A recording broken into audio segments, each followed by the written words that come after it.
Hello, this is day 3 of my research fieldwork trip around the English Channel, and I am currently in Ouistreham and will be for the next few hours because one of the knock-on effects of having to come to Ouistreham as a port of entry to get our border control documentation, we are now stuck here waiting for the lock to open because the lower coast of Normandy is very shallow.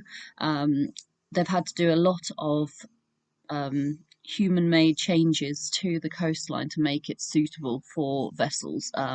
So the forepart of the harbour at Ouistreham is for the ferry terminal, and then there's a lock, and then you can access the channel to Caen and also to the marina that I'm in at the moment. So the plan is that we'll leave here at about 2 o'clock, which is much later than is ideal, but we're still going to carry on with our plan to sail along the coast of Normandy from Ouistreham to Fécamp. So I'll hopefully be able to see the estuary of Dives from the sea, as well as crossing the Seine estuary, round Cap d'Antifer, which is the promontory outside of Le Havre, then carrying on to Cap de Heve, which is by Étretat, and then into Fécamp. But the last part of the voyage is probably going to be in the dark. It's not going to be too bad, and it's not going to be for too long, but yeah, Fécamp is a relatively straightforward harbour to get into, so that's not a problem. It's also not under any sort of tidal considerations. It's a deep water harbour, so we can get in there at any time. The only potential thing we have to bear in mind is that it's quite rough if the wind is coming from the northwest, and currently the wind's from the north, but it's probably going to be northeast when we come in, so it just might be a little bit choppy getting in, but that shouldn't be a problem.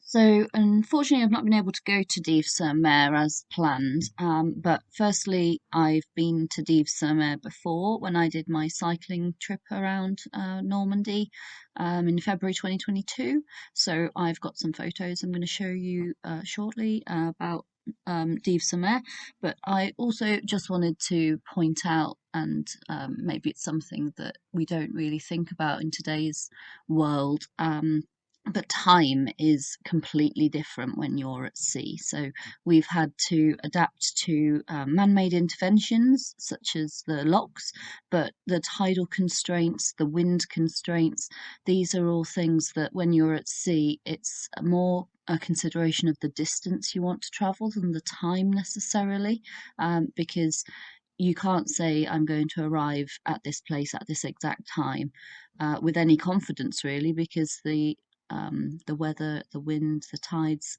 can be against you. You can do your best, but you need to have some flexibility.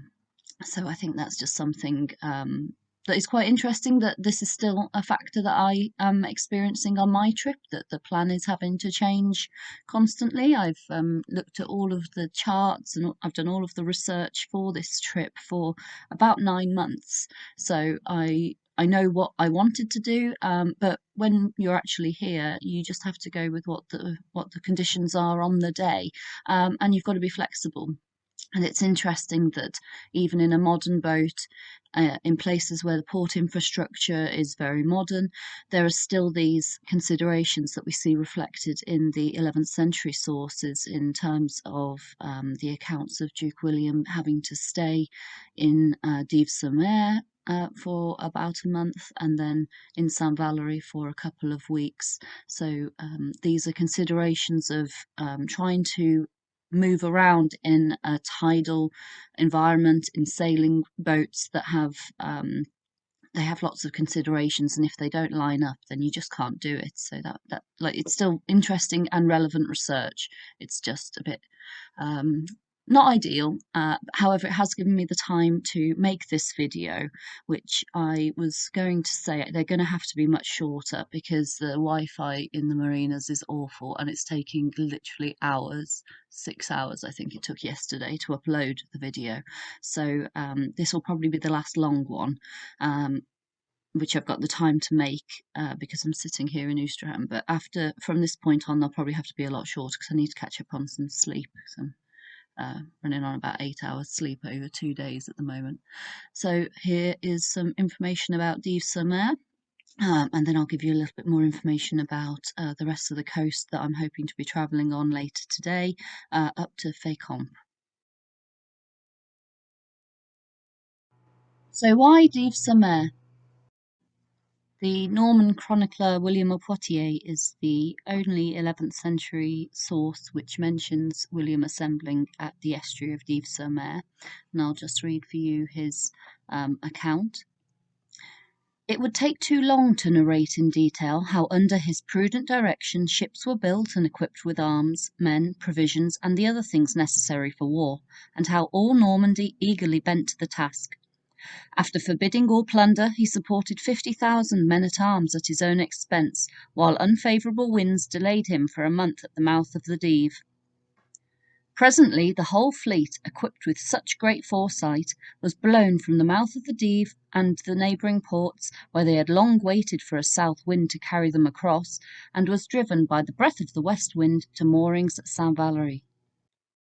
Dives-sur-Mer is a very complicated harbour to access. It's very, very shallow, as you can see from this picture, which shows the sandbanks around the entrance, and there's one channel that you can follow in.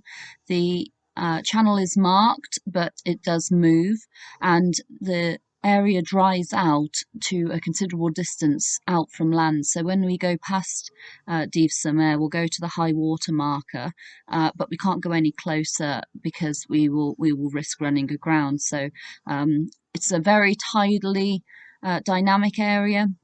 The sand and the silt from the Seine estuary is deposited all around this area, so there's loads of sandbanks. So we'll be giving the Seine estuary a bit of a wide berth as well, but then we'll be following the cliffs of Upper Normandy around to Fécamp, and hopefully we can get in a bit closer. This is the view of the Dives estuary and the entrance to Dives-sur-Mer that I took when I was here back in February last year, looking down from the high point above Houlgate. As you can see from this view of the Dives estuary, it's very low-lying, and the area has been extensively drained in the last 1,000 years, so it's changed considerably from what it would have looked like in the 11th century when it would have been intertidal salt marsh. It's now used as farmland, but it's still prone to flooding. There's lots of water about, so it is interesting to look at the past changes to this landscape, to consider how it may have been in the 11th century and what the implications of that are. So the next place I'm interested in after Dives-sur-Mer and the Seine estuary is Étretat, which is a rock formation just before Fécamp. And I have wanted to see Étretat because it's been captured so beautifully in some of Monet's paintings that I absolutely love, and there's a selection here. I hope you enjoy them too. We're hopefully going to be arriving at Étretat around sunset because of the timings for the locks at Ouistreham. So you never know, I might be able to get a similar photograph to this painting, but we will have to see. I've decided to split today's video into two so I can try and upload this one now before I leave, because it's quite long and I know it takes ages. So then when I get to Fécamp, I can hopefully just upload some photos from the voyage itself, and possibly without any voiceover. We'll see. We'll see how tired I am and how late we get in. It's probably going to be about 10 or 11 o'clock tonight. So here is the first part of today's video, and the second part will hopefully come tonight or early tomorrow. Thank you.